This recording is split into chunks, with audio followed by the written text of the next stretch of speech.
Shamari akanaka Namboku chaka Ibondi chaka wo Kandona nibise Toki Kinyonzi microphone Namba zangi Dipibe Hari Unogare Biko Mbapenu Nishise Let's start with big friends Master Jivangu Akafari Revaye Hari Toseto Buddha Siwa Kadamingi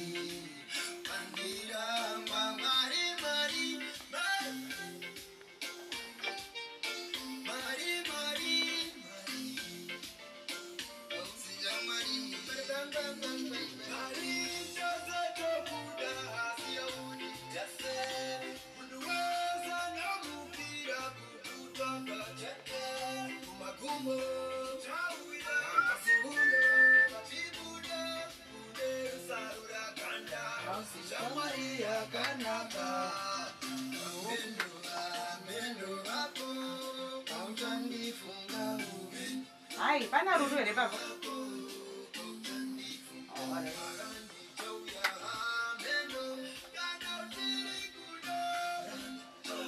Ai, ngoma jana kuna rutendo ere.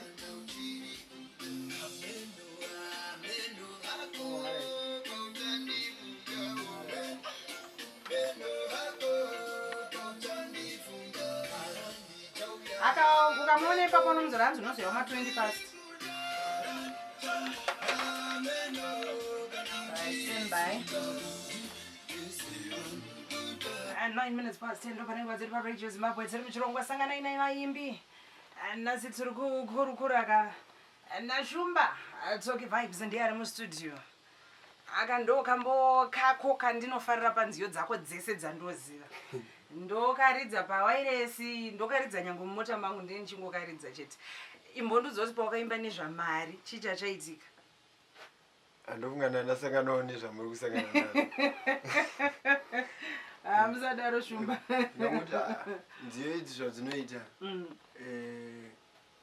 kana kuti toshandisa music yedu kubudisa zviri mukati matiri mukati medu ndingakwanisa kubudisawo sei zviri mandiri kana kuti marwadzo kana kuti mufaro kana chii zviri mukati mangu kuti zvibude kunze zvikwanise kuonekwa sepicture ndo basa remusic saka zvatinopindana nazvo zvese zviri necessary kuti tikwanise kubudisa masongs ndofunga chinonyanyondinakidza pakamba aka ndechekuti mari uyu wakamuita munhu kamumisa apa uchitaura naye nhuna dzako zvaari kukuita kakukanyiro kaari kukuita so kuti koshako haufaonesana naye kuti naye shamwari saka akazokutsvaga here akazokubhipa here anomboita asati saka asi mufesi aripo asi mukasangana naye munomutaurira kuti aiwa ndichamudza kuti mbofonera ndinongodhumana zvangu naye pano nepapo saka ndichamudza kuti chaka maitiro uri kuti asi bo rega tipfuurire mberi nehurukuro yedu kana takatarisa kutanga kurekodha kwawakaita nekuzotanga kuzikanwa kwawakaita imboti pakapicture kacho karwendo kacho zvakafamba sei kuti tizotanga unzwa kuti mukomana anonzi Toki ari kunetsa mhai yakanetsa chaizvo karwendo kacho kanonakidza wakuzokatarisa ako uri kunze asi kanorwadza kuita sei kufamba zvazviri nyore here kwana kumastudio tomunzwa vamwe vaimbi vachiti kuti wane chaidzo mari dzekurekodha zvakafanana here toti nevesungura ndinonzwa vesungura vachiti kuti uzoti anoridza gitare ari kuridza base ari kuridza lead ari kuridza rhythm vese vada kubhadharwa uri kuda ari kuridza madrums saka unonzwa vachiti mari kuzopinda mustudio zvakafanana here kwamuri semudanzo artist kwese munhu wese angava munhu anotamba bhora munhu wese kune matambudziko upenyu hwakazara nematambudziko zvakuzongoerekana nekuti uri kuita chii kana uchitosungura unosanganawo nematambudziko akaita seiwayo kana uchirekodha uku dzimwe nguva unogona kunge uri kwakaita sekumusha chaiko kokuti mastudio acho unomaona kupi saka uri totaura zvavo zvekushaya mari yekubhadhara chii munhu wekuridza gitare but uri panzvimbo yacho inotoitwa zvinhu kuno mumwe munhu izvezvi ari kana kugokwe uku uriyo tinto anoimba anodi but akutoti kuti ndikupinda muHarare chete zvirutonetsa ndingosvikawo pekuti ndisvikire panoitwa sei asi ndoona sekuti kana Mwari vane zvavakatendera kuti zvinofanira kuitika chero zvikanzi zvinhu izvo zvinoita million panogona kunge mumwe munhu wokubhadharira kana kuti vanorekodha vacho vanogona kukufarira kuti ha mfanewo tofarira art rako chimboya tikuita se tikurekodha. Zvakadii nenziyo zvinokutorera nguva yakareba sei toti sedamba refu rako rine nziyo dzandiri kuridzaiko zvino zvinokutorera nguva yakadii kuti uzoti album iri nziyo dzangu 12 dzandoda kuburitsa kana 10 dzandoda kuburitsa ndanyatsokwenenzvera dzanaka ndakuenda kustudio? Zvimwe dzacho dzinobudira kustudio. Unotongoenda uri munhu zvotonoitira ikoko? Ani Mwari vakazvitendera. Saka nziyo dzako dzacho dzinobudira ikoko dzimwe ndedzekuti pane zvinogona kuitika uona kuti ndofana kutaurawo something pane zvaitika wogadzira zvaunogadzira uchidrafta maideas yako paunozoenda kustudio mochibatanidza chi pozvinofana kudyidzana neinstrument. Mainstruments ako anogadzirwa sei? Ndinongonzwa kuzi mudanzo unotaura zvemaridhim nekakabika ridhim iri zvakazodai zvikadai zvinofamba sei? Mbotsanangurira kaprocess kacho ikako. Ita izvozvo zveridhim nekudai but zvichiri kutofaya tirimunhu wekuti ndotarisa kumberi maona takatosvika pakuti kusvika rini tichidai because mune muchidhipenda neart raproducer saka producer yeye akasatanga kunyatsobudisa zvinhu zviri bhoka mese munoenda direction iyoyo. Asi kana uri munhu wekuti unomboitawo zvako zvinodedza iwewe unogona kuramba uchiita chero zvikanzi producer yapera kana kuti kwane umwe kana kuti kwadii ukange uchimirira manje kuti ridhim raanenge atoita iye kana yakafoira anofoirisa tese. Asi at least uchiita zvako kugocha kana kuri kwaamaika akudzimechi. Saka dzimwe nguva unogona kuti munhu wese anotonzwa instrument mari dzimwe nguva ungoisa idea pasi kana nemuromo wopa munhu anogona kuzviita shamani ndikunzwa chinhu chinorera chidai iye wokuita se wokugadzirira kana kuti iye sekushanda kwamemuchita anogona kuti moto pane chiidea chandakugadzirira chimbonzwa kuti togona kuita se motobudisa kuti something. Saka tingangoti music yakabatanidzwa neukama umwe nomwe anenge ane role yaanoplaya. Mumwe anogona kuiwa nepfungwa yake iwe nepfungwa yake mukwenenzvera zvanyatsokuda zvakanaka. Manzi iri kukwanisa kukuraramisa here iwewo muupenyu hwako? Nokuti tinoona kuti mumwe anozoti ini ndinoimba zvangu asi masikati ndiri accountant ndinozoita zvemagitare mausiku. Iwewe ndo zvinhu zvautoti ndo zviri kukuraramisa? Indongoona kunge raramo inobva kuna Mwari.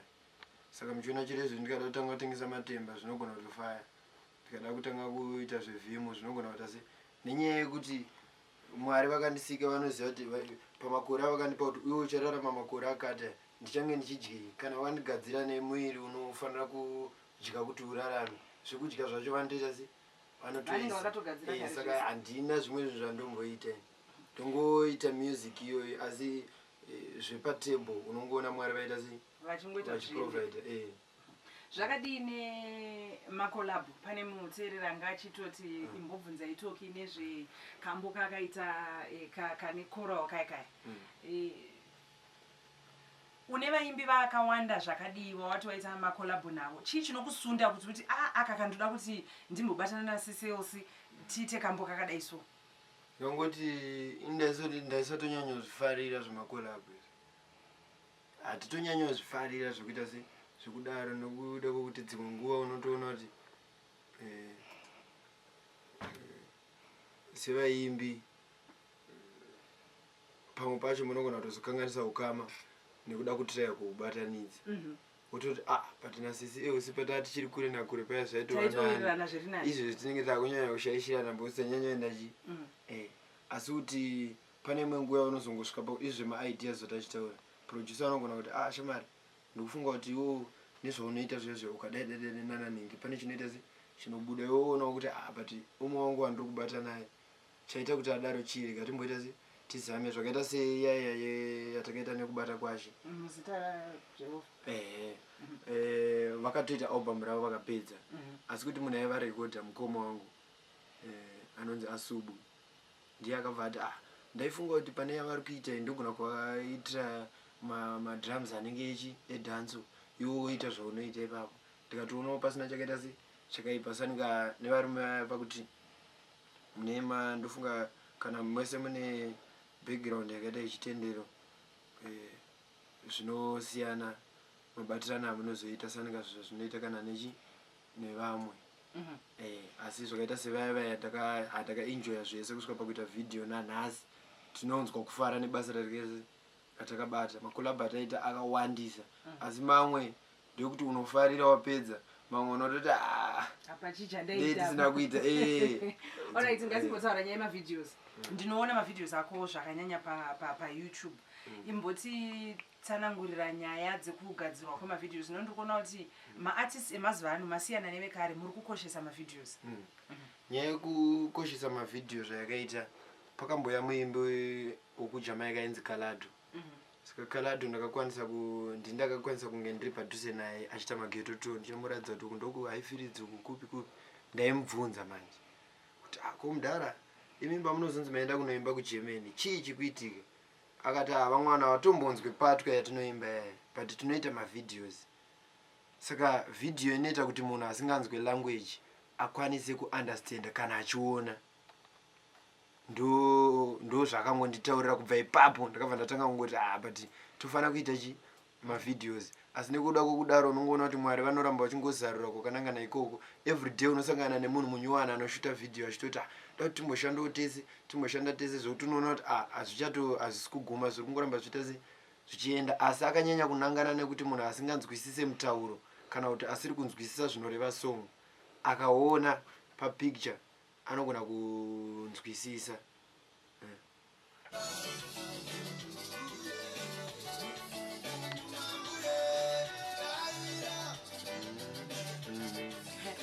anati anya uchikwena pagokwe masongo atoke akanyanya ana dzungu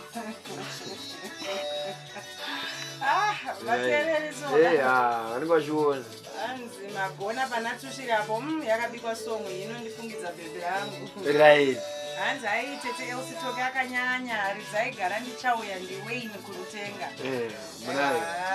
saka muri vajambisa kurutenga uko hanzi ngambouya zvekucape town ndihenry makwati patable mountain paakaitira vhidhiyo yake cape town vari kukuda ikokudara hanzi uyai cape town hanzi toki ishiri yaenda nenyika yomupe isando dzake tafadzwa chidhakwa vamwe vari kuti hanzi toki iyo ngasiye nhamba mukomana wayo akanyanya mutema ngamboya kwachenda mbuya ndijabulani saka vari kukudai kwese uyai henyu takupedzisa uyai itika ka ndechekuti ini neveka tiri unenge wautononzwisa ini newe tiri vana vemunhu wani handokona mai avari kubata bhega vatouya kuzodzinga ini newe igodo rakadiro aiwa vari right aiwa tese tiri kuda kushanda vatsva nhachifunga ndashandireverera manje waona hanzva dzakadai ndo dzinokurovesa mumaraini row haitendi sister row haitendi toki pane munhu ari kubvunza pawhatsapp platform hanzi hamuna nyowani here mudhara tatomirira tanonokerwa handika album redu regore rinonzi Chamakuvangu ndo ratiri kubudisa kupera kwemwedzi unoyu tichaita hedu pre-launch musi wa20 October unoyu kuchinoi paclub Empire tozoita imwe launch yacho kuDubai musi wa27 munhu wese ari kufanira kutambira Chamakuvangu munhu wese akamirira Chamakuvangu saka Chamakuvangu riri kuuya kumunhu wese Chamakuvangu zvinorevei shumba aiwa rapanurai tinosara takutaura nepasiripo zvinoreva kuti munhu wacho ndandigoraundi Toki Vibes ndiye Chamakuvangu pazvinhu zvaari kuita alright pane mumwe hanzibvunzai kuti ngr tele zvinorevei right apa ndiwe arimuona technology iri kuchinja everyday mazuva ano mukatarisa kuti telecommunication ndofunga ndo yabata chi saka pataida kuti ureceive message paya tikati tele ngiri paunongoti allo chete song yabva yapinda kwauri aiwa saka pakaipa saka vanhu vese munofanira kusvika pakungoti paunongoti allo chete inobva yanzwikwa mumwoyo chaimo Chamakuvangu takaimirira pera kwemwedzi unoyi vadiwa vateereri tinenge taanayo saka shumba muchingopedza kunonja mobva mauya nayo kuno aiwa zvakanaka hanzi nemafans enyu tiri kudawo mafan page enyu Facebook social media tokubata ipapi mudhara tichida kutaura nemi Facebook inonzi yakanzi Toki Vibes but chikunetsa mai mazuva ano vanhu vanogona kugadzira mamwe matoki akawanda saka yako toiziva sei kuti ndo chaiyo sanika izvezvika ine picture ndiri pa stage so aiwa ndinomemba kuti plus Instagram official Toki Vibes. yakanzi official Toki Vibes. Instagram yakanzi official Toki Vibes. Saka ndofunga mukangotanga neInstagram munogona kubva mangoningirikina. Facebook page ndiyo Toki Vibes. Taona kuti tide kunyora zvakawanda tichichinjiswa nevari kugadzira mafotokopi. Ndofunga tofana kuramba takasimba ipapo ivo vanogona kuneta. Asi mimi mukatotsvaga pa Toki Vibes muchaona iri active ine vanhu vakawanda. Aiwa pakanaka ipapo Shumba tinokushuvirai zvakanaka pamuchanoncha album renyu tinenge tichikutsigirai tinenge tichikusapotai kuti zvinge zvichiendeka tinokutendai nekutora nguva yenyu zvakare kuuya kuzotandara nesu shoko ramunoda kusiyira vatsigiri venyu nokuti apa mameseji andamboverenga ese apa akawandisa. Aiwa chendoda kungoudza ruzhinji rweZimbabwe Africa yese ndechekungoti ngatirambe takangotarisa kwatiri kuenda. Mwari vanesu nguva yechirarama yatakapiwa iyoyo ndo yakakosha saka munhu chitorarama izvezvi teererai music nemoyo wese. Music yakanangana nemunhu wese hazvinei uri murungu uri mutema uri munhu akaita sei music yakanangana newe kuti itisimbise pakufamba rwendo rweupenyu. Ndamboti tapedza pane mibvunzo 2 iri kuramba ichidzoka hanzi bvunzai chimudhara kuti chine ukama naJusignal here. Ukama hwatinawo ndiwo hweindustry wekuimba. Alright. Mumvunzo umwe uri kuramba uchidzoka hanzi Shumba vakaroora here apa ndikuona mafesi emadzimai evasikana chete ndo vari kubvunza kuti Shumba vakaroora here. Satani wandiidza ndaitwa Jobhu, hope plus hope, matambudziko ndabvunza neiko hakuna mhinduro. Muzita rashe ndichagara ndirimbo narini. Vanenge vaida kutibata pa WhatsApp 0775 039 524, Instagram official Toki Vibes. Maita basi. Ini nangu handisisipo ipapo ndinonzi yasoko mojawani musikana mutema munako akatsetseka black chocolate yepa wairesi waita kuti okay bye. Madzimai yangu da kubvunza zeni.